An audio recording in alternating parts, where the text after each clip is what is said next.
Ayub 34. Allah tidak berlaku curang. Maka berbicaralah Elihu, dengarkanlah perkataanku.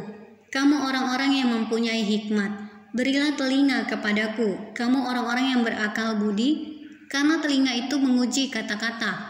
Seperti langit-langit mencecap makanan, biarlah kita memutuskan bagi kita sendiri apa yang adil, menentukan bersama-sama apa yang baik. Karena Ayub berkata, aku benar tetapi Allah mengambil hakku.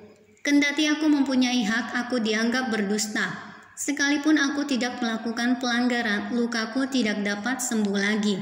Siapakah seperti Ayub yang minum hujatan terhadap Allah seperti air, yang mencari persekutuan dengan orang-orang yang melakukan kejahatan, dan bergaul dengan orang-orang fasik. Karena ia telah berkata, tidak berguna bagi manusia kalau ia dikenan Allah. Oleh sebab itu, kamu orang-orang yang berakal budi, dengarkanlah aku.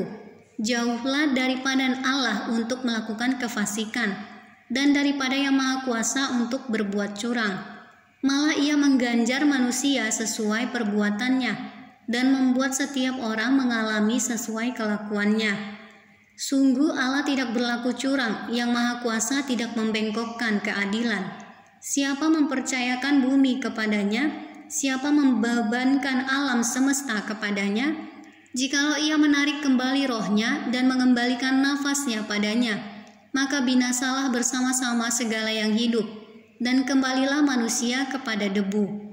Jikalau engkau berakal budi, dengarkanlah ini. Pasanglah telinga kepada apa yang kuucapkan. Dapatkah pembenci keadilan memegang kekuasaan? Dan apakah engkau mau mempersalahkan Dia yang adil dan perkasa?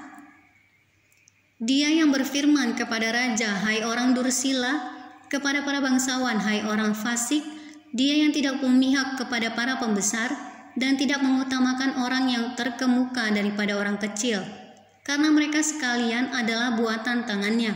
Dalam sekejap mata mereka mati, ya, pada tengah malam orang dikejutkan dan binasa. Mereka yang perkasa dilenyapkan bukan oleh tangan orang, karena matanya mengawasi jalan manusia, dan ia melihat segala langkahnya. Tidak ada kegelapan ataupun kelam kabut, di mana orang-orang yang melakukan kejahatan dapat bersembunyi. Karena bagi manusia, ia tidak menentukan waktu untuk datang menghadap Allah supaya diadili. Orang-orang yang perkasa diremukkannya dengan tidak diperiksa, dan orang-orang lain diangkatnya ganti mereka. Jadi ia mengetahui perbuatan mereka, dan menggulingkan mereka di waktu malam sehingga mereka hancur lebur. Mereka ditamparnya karena kefasikan mereka, dengan dilihat orang banyak, karena mereka meninggalkannya dan tidak mengindahkan satupun daripada jalannya, sehingga mereka menyebabkan jeritan orang miskin naik ke hadapannya, dan ia mendengar jeritan orang sengsara. Kalau dia berdiam diri, siapa akan menjatuhkan hukuman? Kalau dia menyembunyikan wajahnya, siapa akan melihat dia? Baik itu sesuatu bangsa atau orang seorang, supaya jangan menjadi raja orang fasik, yang adalah jerat bagi orang banyak. Tetapi kalau seseorang berkata kepada Allah, aku telah menyombongkan diri, tetapi aku tidak akan lagi berbuat jahat. Apa yang tidak ku mengerti, ajarkanlah kepadaku. Jikalau aku telah berbuat curang, maka aku tidak akan berbuat lagi.